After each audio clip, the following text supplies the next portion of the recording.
Si sientes que tus sermones no tienen el impacto que podrían tener, tengo algo que sé que te va a ayudar. En esta capacitación te voy a compartir acerca de cómo formular el propósito de tu sermón. Te voy a enseñar por qué es importante este paso y te voy a capacitar con un proceso que puedes implementar desde ya para preparar el propósito de cada uno de tus sermones. Hola, ¿qué tal mis condiscípulos? Yo soy el Dr. Mario Escobedo. Bienvenidos a mi canal. El propósito de este canal es capacitar a ustedes, los que capacitan, para avanzar la misión que Jesús inició. Aquí yo enseño sobre cómo estudiar la Biblia de manera correcta, cómo compartir la Biblia de manera efectiva y cómo liderar de manera bíblica.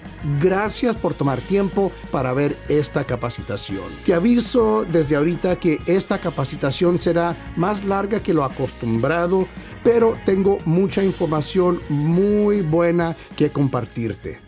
No hay duda, si inviertes tiempo en formular un propósito para tu sermón será más preciso, efectivo e impactante. Pero ¿cómo es que una declaración de propósito te ayuda a preparar sermones precisos e impactantes? Bueno, mucho tiene que ver con lo siguiente. Cuando en el proceso de preparar tu sermón formulas el propósito del sermón. En mi experiencia, el mejor momento para formular el propósito de tu sermón es después de haber realizado el estudio del pasaje sobre el cual vas a predicar. Y esto es cierto por dos razones. Primero, si formulas el propósito de tu sermón antes de llevar a cabo tu estudio bíblico, es posible que el propósito que quieres lograr en tu sermón influya en tu estudio del pasaje bíblico. El peligro es que, sin querer, puedes hacer que el texto bíblico diga lo que nunca quiso decir. Es decir, tratas de acomodar el texto bíblico al propósito de tu sermón en vez de permitir que el propósito de tu sermón fluya del texto bíblico. Ten cuidado con eso. La segunda razón por la que debes formular el propósito de tu sermón después de llevar a cabo el estudio del texto bíblico es que el propósito de tu sermón sirve como un filtro para lo que vas a incluir en tu sermón. ¿A qué me refiero? Durante tu estudio del pasaje bíblico, vas a juntar mucha información y descubrir muchos detalles sobre el texto bíblico. Por supuesto, no puedes incluir en tu sermón todo lo que estudiaste. Vas a tener que decidir qué incluir y qué excluir. Pero ¿cómo decides? Usando el propósito de tu sermón como un filtro. Básicamente, pasas todo lo que estudiaste por el filtro del propósito de tu sermón. Si algún dato o detalle no ayuda a avanzar el propósito de tu sermón, no lo incluyas. No importa qué tan interesante te parece ese dato. Solo vas a incluir en tu sermón aquellas cosas que avancen el propósito de tu sermón. Muy bien. Ya que sabemos cómo el propósito del sermón te ayuda a preparar un sermón preciso e impactante, déjame compartirte el proceso que yo ocupo para formular el propósito de cada uno de mis sermones. Y de hecho, te voy a dar un ejemplo del propósito de un sermón que acabo de predicar. Mi proceso es simplemente contestar 3 preguntas muy básicas. Pregunta número 1. ¿Para quién es este sermón? Pregunta número 2. ¿Qué quiero que mi oyente sepa? Y pregunta número 3. ¿Qué quiero que mi oyente haga? Ahora, al contestar estas 3 preguntas, quiero que sigas 2 pautas. Primero, no apresures el proceso de contestar estas 3 preguntas. Dedica el tiempo necesario, sea el que sea, a responder a estas 3 preguntas. Verás que tu sermón será mucho más efectivo como resultado. Segundo, al reflexionar sobre estas 3 preguntas, sé dirigido por el Espíritu Santo. No trates de llevar a cabo este proceso sin Él, pero tampoco no le dejes todo el trabajo a Él. El Espíritu Santo hará su parte, tú asegúrate de hacer tu parte. Ahora sí, analicemos estas 3 preguntas una por una. Pregunta número 1. ¿Para quién es este sermón?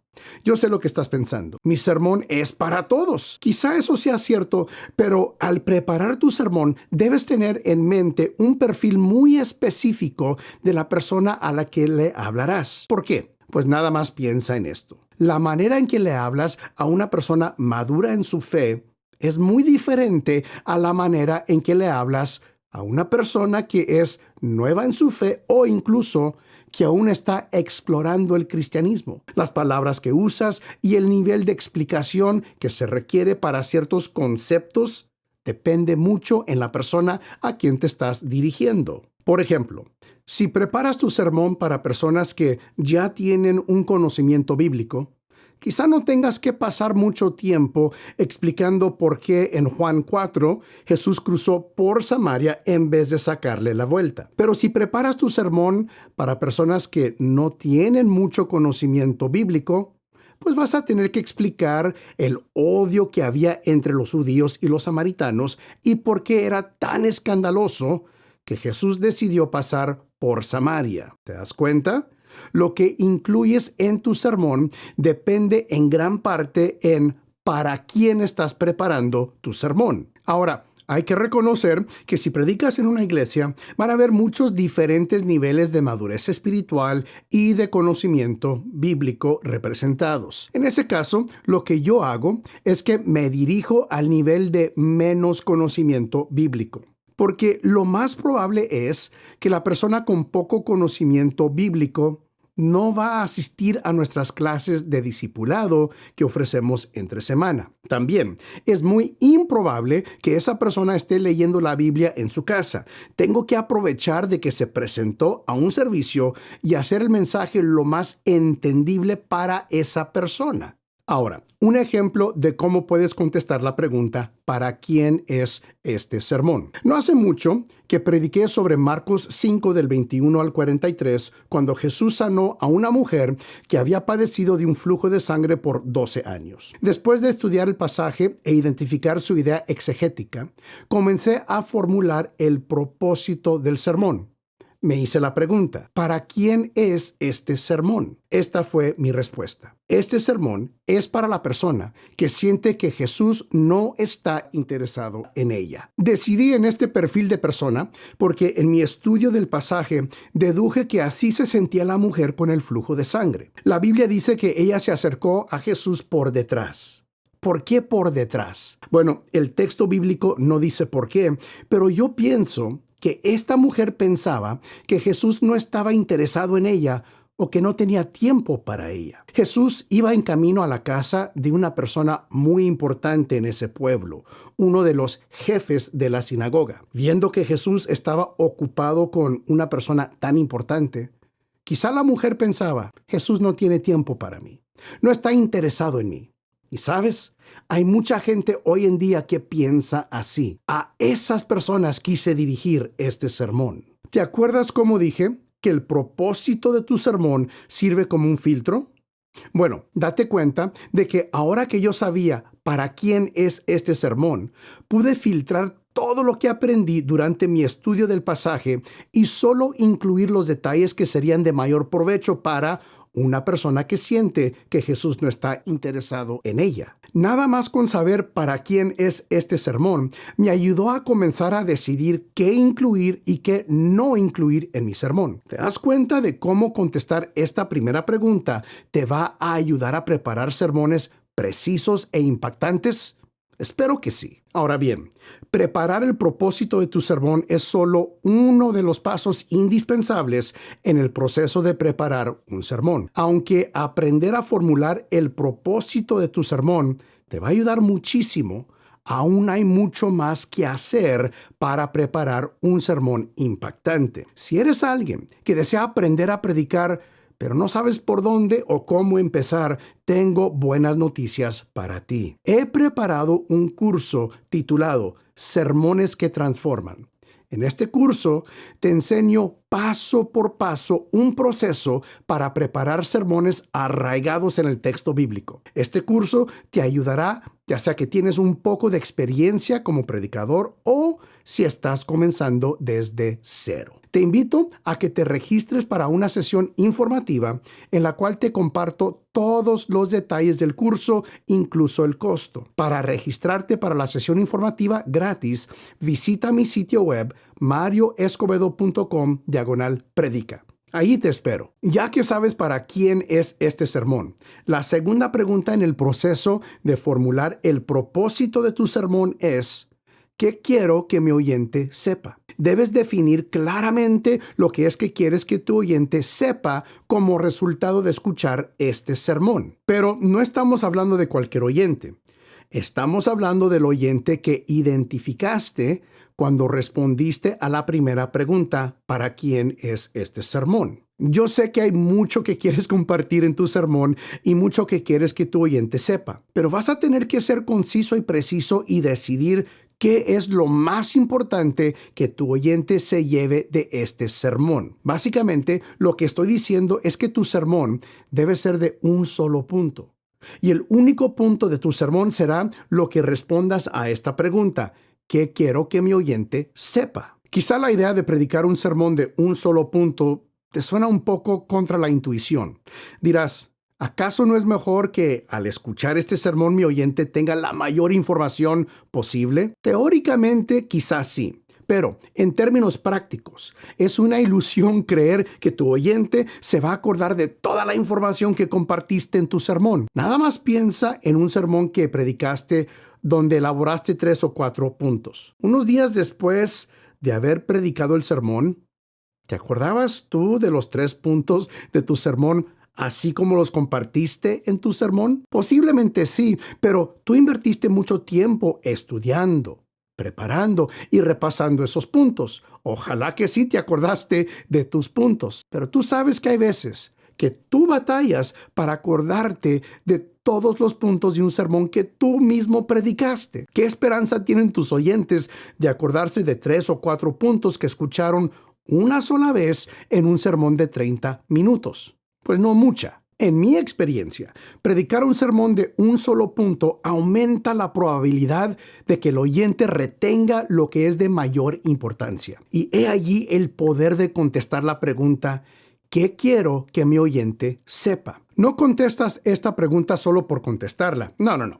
La contestas para aplicar nuevamente el filtro que te dice qué es lo que debes incluir en tu sermón y qué puedes excluir. Es decir, solo vas a incluir en tu sermón la información necesaria para que tu oyente sepa claramente y exactamente lo que quieres que sepa. Ahora, yo sé, porque siempre me pasa a mí, que hay mucha información interesante que descubriste durante tu estudio.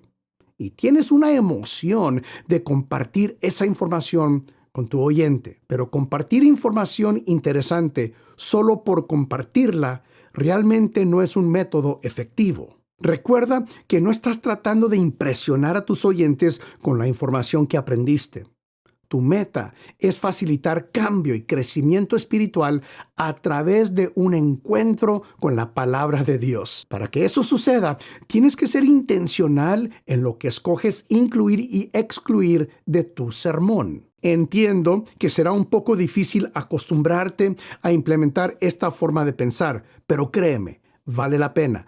Tus sermones serán más efectivos e impactantes que nunca. Regresemos al ejemplo del propósito del sermón que prediqué sobre Marcos 5, del 21 al 43, cuando Jesús sanó a la mujer con el flujo de sangre. En la primera parte de formular el propósito, identifiqué para quién era el sermón: la persona que siente que Jesús no está interesado en ella. Ahora, al contestar la segunda pregunta, ¿qué quiero que mi oyente sepa?, agrego la segunda parte del propósito para este sermón. Y así es como contesté la segunda pregunta. Quiero que mi oyente sepa que Jesús tiene un interés especial en personas que pasan desapercibidas por los demás. Fíjate en cómo esta respuesta representa bien los eventos del pasaje. Esta mujer se acercó a Jesús por detrás, quizá esperando que nadie se fijara en ella. Cuando ella tocó el borde del manto de Jesús, Jesús sintió que de él salió poder. Jesús detuvo toda la procesión que iba con él para dar atención especial a esta mujer que se sentía menospreciada, ignorada y desapercibida por los demás. Ahora, fíjate cómo estoy dejando que el propósito del sermón fluya de los acontecimientos del texto mismo. Por eso comentaba al inicio de esta capacitación que es importante formular el propósito de tu sermón después de haber llevado a cabo el estudio del pasaje sobre el cual vas a predicar. De esa manera, no impones tus propósitos sobre el texto, sino que dejas que el texto dicte tu propósito. En mi sermón, todo lo que digo será para recalcar este único punto. Jesús tiene un interés especial en personas que pasan desapercibidas por los demás. Todo lo que digo, toda la información de mi estudio, puntos de mi exégesis, detalles culturales e históricos, anécdotas, experiencias personales, en fin, absolutamente todo será para recalcar este único punto y hacer que se penetre en la mente y en el corazón de mi oyente. Jesús tiene un interés especial en personas que pasan desapercibidas por los demás. Esa frase viene siendo la idea principal, el único punto de mi sermón. Ahora, espero que estás viendo cómo invertir tiempo para contestar estas 3 preguntas para formular el propósito de tu sermón. Sí te ayudará a preparar sermones impactantes. Aquí entre paréntesis, si sientes que esta capacitación está añadiendo valor a tu crecimiento como predicador, considera darle un like y compartirla con otros. También considera suscribirte a este canal para recibir más de este tipo de capacitación. Por último, la tercera pregunta para formular el propósito de tu sermón. Ya sabes para quién es este sermón, ya sabes qué quieres que sepan. Ahora vas a contestar esta pregunta. ¿Qué quiero que mi oyente haga? Al contestar esta pregunta, estás formulando el llamado a la acción de tu sermón. Cada sermón debe tener un llamado a la acción. Es en el llamado a la acción que le explicas a tu oyente lo que debe hacer con la verdad bíblica que escuchó en el sermón. Fíjate bien en lo que voy a decir. No es la responsabilidad de nuestros oyentes adivinar lo que deben hacer con lo que escucharon en el sermón. Es nuestro trabajo como predicadores ser explícitos y expresar claramente lo que la Biblia nos invita, nos insta o nos reta a hacer. ¿Qué espera Dios que hagamos con la verdad de su palabra? Es lo que tú y yo como predicadores tenemos que explicar a nuestros oyentes. Nota lo siguiente, no puedes suponer que tu oyente va a saber cómo conectar una verdad bíblica con su vida práctica. Es nuestro trabajo hacer esa conexión para ellos. ¿Y sabes qué? Nuestros oyentes esperan que les ayudemos en esta área. Haz de cuenta que te están diciendo, ayúdame. Dirígeme, explícame, quiero hacer lo que Dios espera de mí, pero necesito que alguien me ayude a saber qué hacer. Cuando somos claros y explícitos al compartir el llamado a la acción, ayudamos a nuestros oyentes a ser hacedores de la palabra y no solo oidores. Sin duda, cada pasaje presentará varias aplicaciones, pero ya sabes lo que tienes que hacer, ¿verdad? Escoge solo una. No abrumes a tus oyentes con una lista de 10 cosas que deben hacer. Escoge solo una aplicación y compártela con pasión y con paciencia. Aquí te das cuenta nuevamente del concepto del propósito del sermón como un filtro. Vas a tomar todo lo que estudiaste y lo vas a pasar por el filtro de ¿qué quiero que mi oyente haga? Y lo único que vas a incluir en tu sermón será aquello que le ayudará e incluso inspirará a tu oyente a accionar sobre lo que escuchó. Regresemos al ejemplo del propósito del sermón que prediqué sobre Marcos 5 del 21 al 43, cuando Jesús sanó a la mujer con el flujo de sangre. Identifiqué para quién era el sermón y lo que quería que supiera. Este sermón es para la persona que siente que Jesús no está interesado en ella. Quiero que sepa que Jesús tiene un interés especial en personas que pasan desapercibidas por los demás. Ahora le agrego la última parte del propósito, la respuesta a la pregunta que quiero que mi oyente haga. Así contesté la pregunta. Quiero que se atreva a creer que Jesús le ayudará. Al combinar en un párrafo corto las respuestas a las 3 preguntas, el resultado es una declaración de propósito para tu sermón que es claro, preciso y que sirve como guía para el resto de la preparación de tu sermón. Fíjate cómo se ve la declaración de propósito de mi sermón sobre Marcos 5 del 21 al 43. Este sermón es para la persona que siente que Jesús no está interesado en ella. Como resultado de escuchar este sermón, quiero que sepa que Jesús tiene un interés especial en personas que pasan desapercibidas por los demás. Y quiero que se atreva a creer que Jesús le ayudará. Simple, corto, pero a la vez efectivo.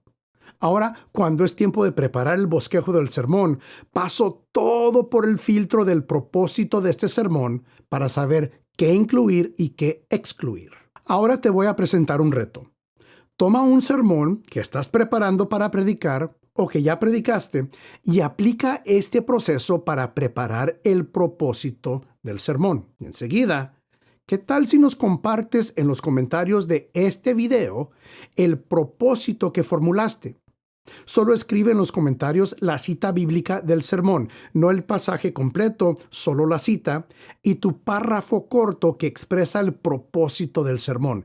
Y a mí me encantaría leer lo que hayas formulado. Enseguida, te invito a que veas este video en el cual te comparto sobre la importancia de preparar un bosquejo del pasaje sobre el cual vas a predicar. Has sido capacitado. Ahora, toma lo que has aprendido y capacita a otros. Hasta la próxima, que Dios te bendiga.